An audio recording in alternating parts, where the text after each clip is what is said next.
We're at a crossroads, but we must be tactful. What brought us to where we are today, brought us very down, was the coup of '66.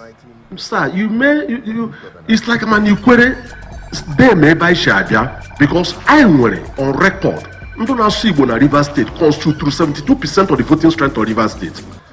But even if you have number, you don't have unity, that number will be useless. The Fulani in Okwukwu in Nigeria is the minority.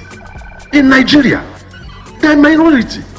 So how come that the minorities are ruling the majority? Our number, our strategy, our number the media. You need number, but you need clear strategy. And that strategy is what ADF and Ohanese and other bodies need to work out. When you deprive you political power, you pay dearly for it. GGM, uniting the people for good governance.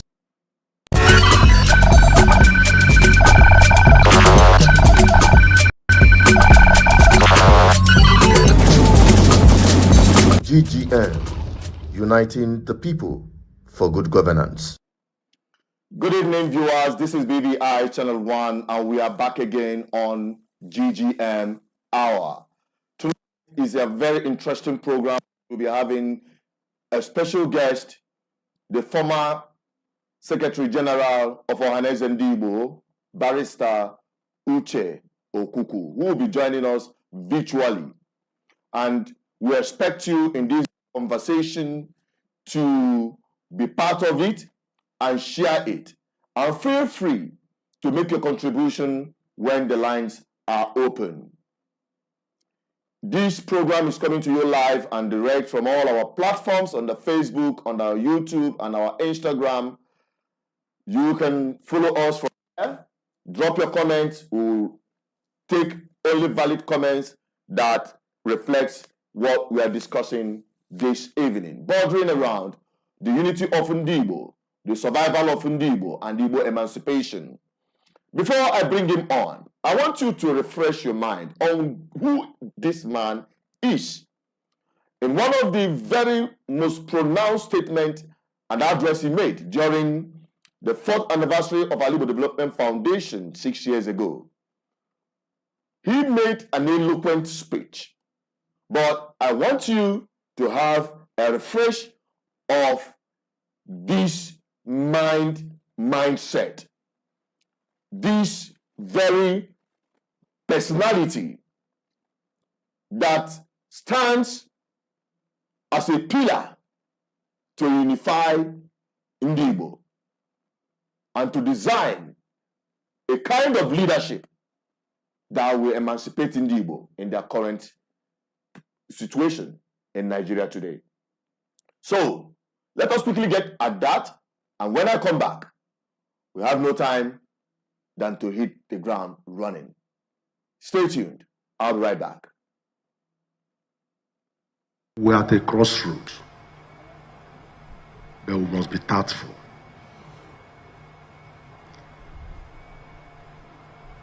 We must be tactful. We must be tactful. Sir, it's like man, you query them by Shabia.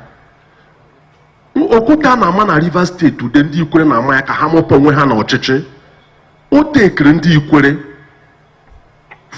40 years after River State, River State. But today I went to Lord Cheche, the worst confusion won't you query now, you query, I chup on wine, I be wakwa. Are you getting me? What River State no? I did united as in the I got River State forever. Because I were on record. Igbo na River State constitute through 72% of the voting strength of River State. But even if you have number, you don't have unity, that number will be useless. The Fulani in Okwukwu in Nigeria is the minority. In Nigeria, they are minority. So how come that the minorities are ruling the majority? How come that they are ruling the Hausa? How come that they took over a Lauren? So anytime you complain, you go back and ask question. Why are we not? It's not number. It is not because Fulani is Ubribu. all because Fulani nwere organization and leadership. All number, all strategy, all number na-emeri agha. You need number, but you need clear strategy. And that strategy is what ADF and Ohanese and other bodies need to work out. 2, Ana Mario, the biggest confidence ndị na-asụ Igbo nwere na Nigeria, anaghị ejishi ha aka ikewo ndị Ibibio Anang na ndị Efik. If we have them, Yadi united, imeri na anything are difficult.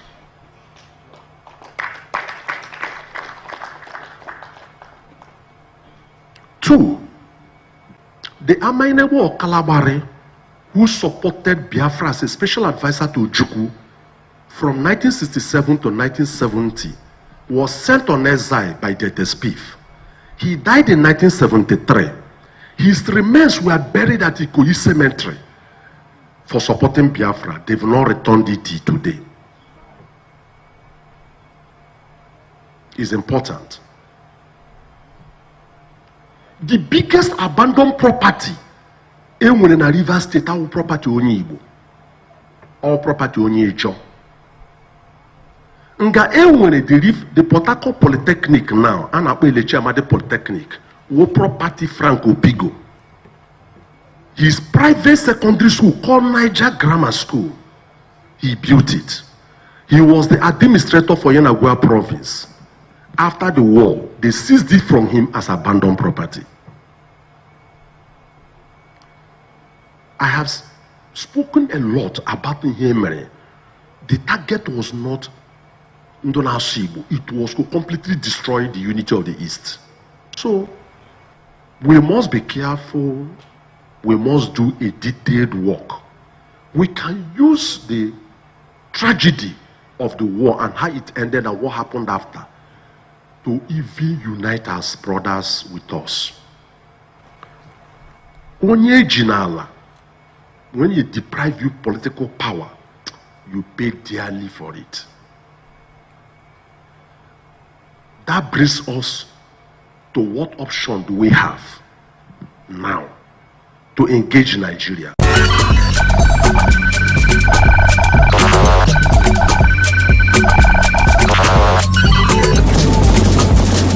GGM, uniting the people for good governance.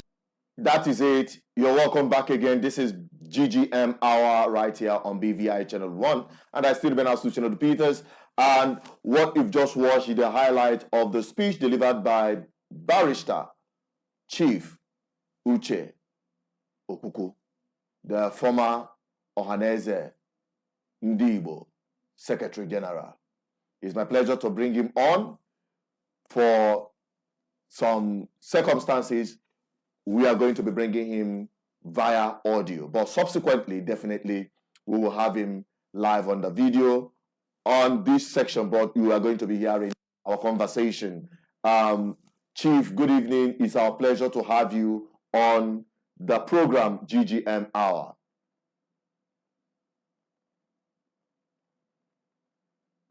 Hello, Chief. Thank you very much. Viewers and listeners, I also thank you for taking out your time to hear and watch us. All right. Good. Now, sir, straight to what we have because of want of time. We are talking about Ndibo in the contemporary Nigeria today. What do you think is the position of Ndibo with respect to their unity? And how important is it to you as a person coming from Ikwere land? Well, thank God you were able to play that lecture I delivered at Enugu in 2018, some 6 years ago. I'm an Ikwere, and I've made it abundantly clear. I've written in the last 10, 20 years that I'm an Ikwere, and the Ikweres are Igbos. And I cannot deny I'm an Igbo because my DNA, my blood, my body, my soul, my spirit is Igbo. That applies to other autochthonous Igbos in Delta, Edo, Benue, Cross River, Akwa Ibom states. Apart from the 5 states in the southeast, have Igbos in about 7 other states. It will be unfair for any Igbo man to deny his Igbo root and Igbo identity. It behoves all Igbos to assert their Igbo-ness and work towards Igbo unity and strengthening that unity and using a collective strength, the total emancipation of Ndi Igbo in Nigeria and beyond Nigeria. So it is important not only that we assert our Igbo-ness, we must defend Igbo unity, and we must defend Igbo culture and Igbo territory. That is very, very important. All right, thank you very much. And now, with respect to the contemporary Nigeria today, regarding the position of Ndi Igbo, and can you hear me? I can hear you very well. All right, good. Hearing now we were talking about the contemporary Nigeria as it is today, the Igbo Survival. According to your statement then, that it is not necessarily your numbers that count, it is about strategy, it's about leadership. Now, with the kind of Igbo we have today, and with the situation we find ourselves today, both politically and otherwise, socio-culturally, do you think that Igbos are really united? And what do you think you can do as a person to galvanize this Igbo leadership towards unity of Ndi Igbo, to have a unity of purpose and even have an agenda for themselves that will lead them to their emancipation? No nation, no race in the world is 100% united. You still have some dissenting voices. But the most important is that the greater number, the greater percentage of the people should agree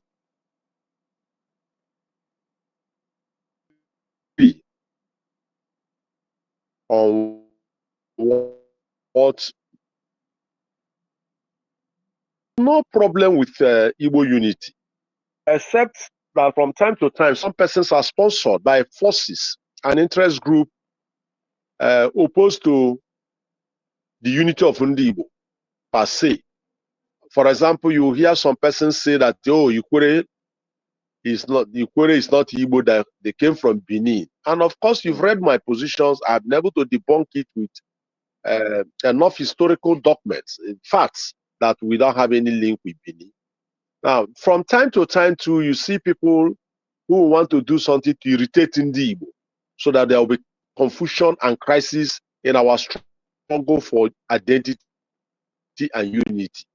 That is not my focus. My focus is work towards using that agreement for something serious, to finding solutions to our problems. First and foremost, we must put Ohaneze Ndi Igbo in the hand of a non-puppet leader. We must put Ohaneze Ndi Igbo in the hand of a man who has some measure of strength. We must put the Ohaneze Ndi Igbo in the hand of a man or hands of people who have antecedents. Stand up and assert their Igbo-ness and defend it. That is very, very key. Because at the ADF lecture series, I did mention that number is very important. But we have equally seen dominant minorities all over the world. It's not enough to say, oh, I'm 1 million. You can be 1 million and you are not organized, and the people with a population of 10,000 will dominate you. What is important is that our people must agree on what the Igbos want. What does the Igbos want now? The Igbos want to create an agenda and say from this point to in the next 100 years we are going to be there. Let me give you an example. When Chief Obafemi Awolowo launched the free education policy in Western region in 1955, as a visionary leader, he clearly knew where he was taking the Yorubas to. From the time he became regional premier in 52 to 59 when he moved to Abuja, when he moved to the center then there was crisis that engulfed the Southwest in the 60s that finally ended up in him being incarcerated in jail at Calabar for years and was eventually released in 66. That free education policy he put in place in 55 took the Yorubas to the zenith, beyond the shores of Nigeria. And nobody can deny the fact that he did, what he did, contributed a lot to Yoruba emancipation, at least at the intellectual sphere. I just took this as an example. What do we want? I'll give another example. I had written an article in the past, published by not elementary schools, nomadic education. We must equally demand from the government